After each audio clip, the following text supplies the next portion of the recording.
Hello hi అండి, అందరూ ఎలా ఉన్నారు?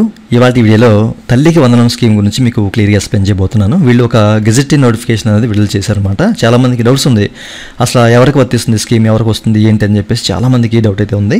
సో ఈ గెజెట్ నోటిఫికేషన్ చూసిన తర్వాత మీకు ఒక క్లారిటీ వస్తుందని చెప్పేసి అనుకుంటున్నాను.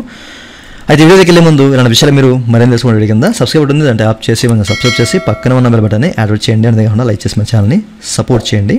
ఇక టాపిక్ని స్టార్ట్ చేస్తే కనుక కూటమి ప్రభుత్వం మనకేంటంటే ఎలక్షన్ ముందు కొన్ని హామీలు ఇచ్చిందండి. ఆ హామీల్లో భాగంగా ఈ యొక్క తల్లికి వందనం స్కీమ్ కింద ప్రతి ఒక్క పిల్లవాడికి, తల్లికి ఎంతమంది పిల్లలు ఉంటే సో ప్రతి ఒక్క పిల్లవానికి 15,000 రూపాయలు ఈ స్కీమ్ కింద ఇస్తామని చెప్పేసి మనకి హామీ అయితే ఇచ్చారు కదా, ఓకేనా? అయితే మీరు ఇక్కడ చూడొచ్చండి, ఈ యొక్క gazette notification government of Andhra Pradesh వారు ఈ యొక్క గెజెట్ నోటిఫికేషన్ అనేది విడుదల చేశారన్నమాట. ఓకే, అది కూడా 9/7/2024.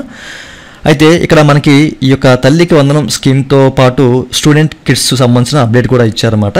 అయితే ఫస్ట్ ఆఫ్ ఆల్ మనం తల్లికి వందనం స్కీమ్ గురించి ఇక్కడ చూద్దాము.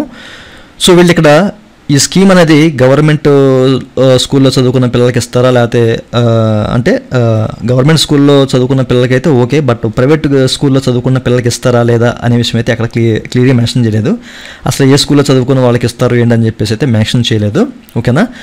అయితే ఈచ్ మదర్ అంటే ప్రతి ఒక్క తల్లికి 15,000 రూపాయలు ఇస్తామని చెప్పేసి అన్నారు. కానీ సో ఎంతమంది పిల్లలకి ఇస్తాము అంటే ఒకరికి ఇస్తామా, ఇద్దరికి ఇస్తామా అంటే ఆ తల్లికి ఇద్దరుంటే ఇద్దరికా, ఒకరుంటే ఒకరికా, 10 మంది ఉంటే 10 మందికి ఇస్తారా అనే విషయం అయితే ఎక్కడ మెన్షన్ చేయలేదు, ఓకేనా? సో దీంతో పాటు ఏంటంటే బిలో ప్రావర్టీ లైన్ అండి, అంటే దరిద్ర రేఖకు దిగువన ఉన్న వాళ్ళకి మాత్రమే below poverty line. So BPL కింద ఎవరైతే ఉన్నారో హోల్డర్స్, సో వాళ్ళకి మాత్రమే, అంటే వాళ్ళకి రేషన్ కార్డు తప్పనిసరిగా ఉండాలి, ఓకేనండి? సో ఈ విషయాన్ని మీరు గమనించాలి. అది కూడా 1వ తరగతి నుంచి 12వ తరగతి, అంటే కాలేజీలో చదువుకున్న ఇంటర్మీడియట్ స్టూడెంట్స్ కూడా ఈ స్కీమ్ అనేది వర్తిస్తుంది. మీకు ఈ విషయాలు క్లియర్ అర్థమయ్యాయి అనుకుంటున్నాను ఇంకాను, ఓకేనా? అలాగే స్టూడెంట్ కిడ్స్కి మాత్రము ఇక్కడ గవర్నమెంట్ స్కూల్ స్టూడెంట్స్కి మాత్రమే ఇస్తామని చెప్పేసి క్లియర్గా మెన్షన్ చేశారండి, ఓకేనా? ఓన్లీ గవర్నమెంట్ స్కూల్లో చదువుకున్న పిల్లలకు మాత్రమే, అది ఎయిడెడ్ స్కూల్ అయినా ఓకే, సో వాళ్ళకి మాత్రమే ఈ యొక్క స్టూడెంట్ కిట్ వర్తిస్తుంది. బట్ తల్లికి వందనం స్కీమ్ అనేది ఎక్కడ మెన్షన్ చేయలేదు, ఎవరికి ఇస్తారు అనేది ఎక్కడ మెన్షన్ చేయలేదు, గవర్నమెంట్ స్కూలా ప్రైవేట్ స్కూలా అనేది మెన్షన్ చేయలేదు, ఓకే? అయితే ఈ స్టూడెంట్ కిట్ కింద సో ఎవరు అంటే ఏమేమి ఇస్తారు అనేది క్లియర్గా ఇక్కడ మెన్షన్ చేశారు, మీరు చెక్ చేసుకోవచ్చు. దీనికి సంబంధించిన ఈ వీడియో కింద మీకు డిస్క్రిప్షన్లో ప్రొవైడ్ చేస్తాను, ఓకే? అయితే ఎలిజిబుల్ క్రైటీరియా అనేది సేమ్ ఉంటుందండి, ఓకేనండి? బీపీఎల్ హోల్డర్స్కి మాత్రమే ఇది కూడా వర్తిస్తుంది. ఈ విషయాన్ని మీరు గమనించాలి. అయితే దీనికి ఏం డాక్యుమెంట్స్ కావాలి అనేది మీరు ఇక్కడ చూడొచ్చండి, కిందకి స్క్రోల్ చేస్తాను, ఓకేనా? సో ఇక్కడ ఆధార్ అనేది మనకి మ్యాండటరీ అండి. ఒకవేళ మీరు కొత్తగా ఆధార్కి అప్లై చేసుకున్నట్లయితే కనుక సో దానికి సంబంధించిన స్లిప్ ఉంటుంది కదా, ఎన్రోల్మెంట్ స్లిప్, సో దాన్ని మాత్రం తప్పనిసరిగా చూపించాలి. అండ్ దాంతోపాటు ఏంటంటే ఈ డాక్యుమెంట్స్ అనేవి ఉండాలి, కింద చూపించిన డాక్యుమెంట్స్ అనేవి. సో వాటిలో bank or post office passbook కానివ్వండి, అలాగే పర్మనెంట్ అకౌంట్ నెంబర్ అంటే పాస్పోర్ట్ కానివ్వండి, రేషన్ కార్డు, ఓకేనా? అలాగే వాటర్ ఐడెంటిఫికేషన్ కార్డు కానివ్వండి, వాటర్ ఐడి కార్డు కానివ్వండి, కిసాన్ ఫోటో పాస్పోర్ట్ కానివ్వండి, డ్రైవింగ్ లైసెన్స్ కానివ్వండి, ఇలా ఈ డాక్యుమెంట్స్ అనేవి ఉండాలన్నమాట. ఆధార్తో పాటు ఒక 10 డాక్యుమెంట్స్ అయితే ఇచ్చారు, మీరు క్లియర్గా చదువుకోండి, డిస్క్రిప్షన్లో లింక్ ఇస్తాను, ఓకేనా? ఆధార్ మాత్రం తప్పనిసరిగా ఉండాలి.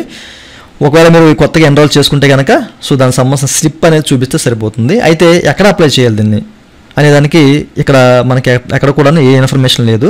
సో దీనికి అట్లాంటి వెబ్సైట్ కూడా లేదు. అండ్ మనము ఎక్కడ అప్లై చేయాలి అనే విషయం కూడా వీళ్ళైతే చెప్పలేదు. బట్ నెక్స్ట్ చూడాలి, ఓకేనా? ఎట్లా అప్లై చేయాలి ఏంటి, కొత్త వాళ్ళు ఎలా ఎన్రోల్ చేసుకోవాలి అనేది మరి అప్డేట్ ఇస్తారేమో చూడాలి. బట్ అయితే ఎక్కడ దీనికి సంబంధించిన ఇన్ఫర్మేషన్ అయితే లేదు కొత్తగా అప్లై చేసుకునే వాళ్ళకి, ఓకేనా? సో చూశారు కదా, సో ఎలిజిబుల్ క్రైటీరియా ఏంటి అనేది మీకు క్లియర్గా అర్థమైపోయింది అనుకుంటున్నాను, ఓకేనా? సో తల్లికి వందనం సంబంధించిన అలాగే స్టూడెంట్ కిట్ సంబంధించిన వివరాలన్నీ కూడా ఎక్కడైతే క్లియర్గా మెన్షన్ చేశారన్నమాట.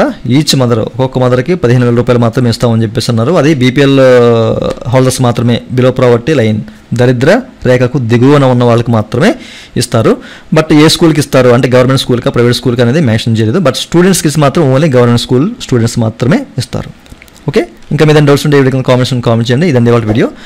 ఈ వీడియో మీకు నచ్చితే వీడియో కింద లైక్ చేసి మన ఛానల్ సపోర్ట్ చేయండి. అలాగే ఇలాంటి విషయాలు మీరు మళ్ళీ తెలుసుకునే వీడియో కింద సబ్స్క్రైబ్ ఉంటుంది అంటే యాప్ చేసి మనం సబ్స్క్రైబ్ చేసి పక్కన అనమాట. Thank you for watching and జై హింద్.